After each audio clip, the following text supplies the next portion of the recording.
Okay, so if you're listening for the Baldo news, here you go. It's going to be right up in front. Here's what's happened. I mentioned that there would be three prongs of attack on the Baldo front in order to hopefully get the body cam footage released. Here is how this is progressing. Despite objectively being in the legal right in every way, shape, and form, the state and the defendant of Nicholas Rekieta have conspired the entire way to conceal this body cam footage for reasons unknown to me. The court, the prosecutor, and Nick Rekieta have filed motions together and approved them within hours of being filed, within minutes of court even opening, to try and suppress body cam footage, which so far has been seen by two people. The same day, within minutes of court opening and within minutes of somebody showing up to witness the body cam footage, the clerk of court was already made aware that body cam footage was to be concealed, and she was turned away at the door. Then an appeal was filed and a FOIA request lawsuit was filed against the county, separate acts. The the appeal that was filed with the state appellate court asked Bromka of many different things why they decided to appeal this decision when there was an ongoing FOIA case.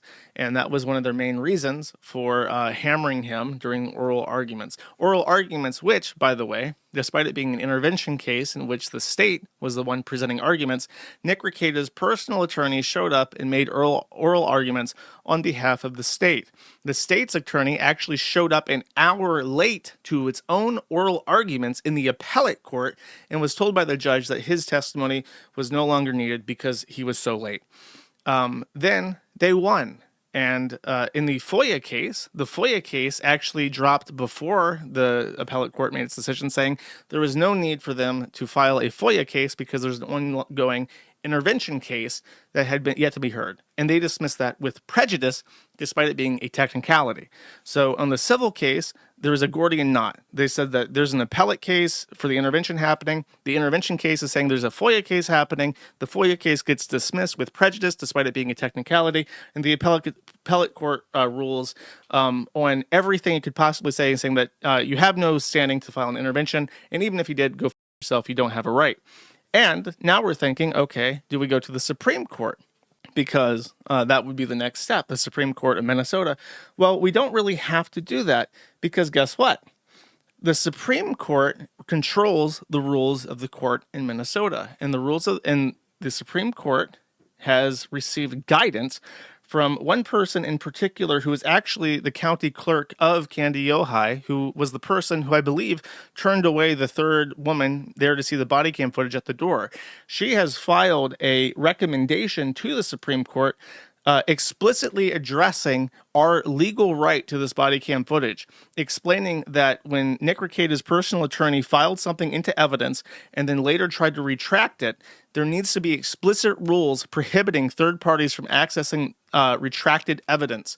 And there needs to be, under penalty of sanctions, rules that prohibit lawyers from making such mistakes, and also penalties applied if they do make such mistakes, and also tools for judges to effectively hide evidence that was submitted under, quote, a mistake, even though that evidence was entered in and actually led to the plea agreement which Nick Rekieta signed with the state. So it was used in some capacity to decide his settlement agreement with the state. But despite that, they were actually rewriting rules directly referencing what happened in this case to make sure that evidence does not enter the public, that they don't want entering the public in the future, with no groundwork laid for appeals. And so we already know, because this is going already to the state Supreme Court, the state Supreme Court probably would rule against us anyways. That's what that means. They basically said, go yourself on the FOIA case. They said, absolutely go yourself on the appellate case. And the Supreme Court has recommendations in front of it by the same people who just said, go yourself, for them to make new rules to extra super say go yourself to anybody trying to do this in the future to gain access to something that the courts don't want them to get access to. So that's what's happening. They basically telegraphed already that they will not hear us if we submit to the Supreme Court. Now, we could submit to the Supreme Court of the United States of America. You may not think this because he's my attorney, and there's no way I have a really cool attorney, but Matthew Hardin's a very cool guy. and he represents a lot of really cool people, and he does a lot of really cool stuff. Right now, he's super busy because he's indulged in a lot of cool stuff. I don't want to talk about because I don't know if he's okay with me talking about it. But he's got his hands in many pots, and he's a freedom fighter. He goes out and he tries to find ways to make his legal knowledge useful, even if it's not the most obscenely profitable practice. Bromka is a state prosecutor in North Dakota, and he just started a big law firm with a partner, and he's very money oriented. And he won't be able to help us moving forward because he represents the state of Minnesota in some other case. So right now there's a conflict of interest for him. Or sorry, his partner represents the state of Minnesota. And since they're a part of a law firm, that means that he believes he cannot represent us in a case against Minnesota because his law firm partner is representing the state in a different capacity. Hardin actually disagrees with his interpretation, but there's nothing like he's helping us for free. So if he thinks that there's a conflict and he doesn't want to risk it, we don't have any say in the matter. He's provided thousands of dollars of resources for absolutely nothing, and so has Hardin. And the only money I paid him is probably less than $1,000 just to cover filing fees for the free work that he's done to try and see some First Amendment, sorry, constitutionally protected media access to criminal evidence that was used to render a criminal plea agreement. And when I think about the stuff that they're up to and how cool it is, and I think about Nick Rekieta, I just think it's such a phenomenal waste of their time to ask them to involve themselves in this pig shit. Nick Rekieta is like too low for Jerry Springer or Maury Povich at this point. The last clip I saw of him was the one I played on stream, and he just looked like such a loser. He is such a loser, and I can't even stand to listen to him. Like, his voice just grates on me. He's got an obnoxious personality. He's a crackhead alcoholic who fucked up his entire life and his kids' lives, and he killed a dog, and I don't want anything to do with him. And I feel really bad for asking two people who have really cool things that they work on, who spend their precious time pursuing something like this. So even though I really, really, really want the body cam, actually, I don't even give a fuck anymore.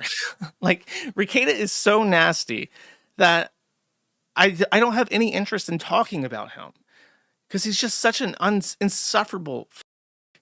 And I hope that he just languishes in absolute obscurity and sucks his own dick to an audience of less than 100 people, which is what he deserves.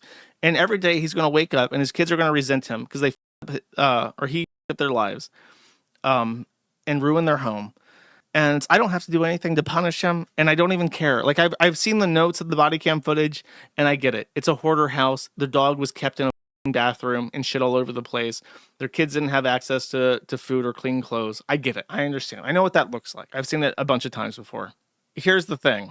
As I said, I have the not spent all the money for the fundraiser. That was $6,005 that we have fundraised for this. In light of the fact that Rekieta killed his dog, and because he's saying that, or other people are saying that don't like me, that I stole this money, I'm going to donate $6,005 worth of cryptocurrency to this shelter. And in fact, if you want to adopt a pet, I looked through there, so I'm just going to drop all of it, even the money that I already spent on filing fees. I'm going to wash my hands of this. If Hardin and Sean and him had some kind of plan, I don't know if they want to go through with it, because it's just so obvious at this point that Minnesota is just a corrupt shithole. And it's like, is anything going to change? Is our bullshit little lawsuit going to change anything? Are we really going to win? If we have to go to the Supreme Court, is it worth the $10,000 to file in the Supreme Court?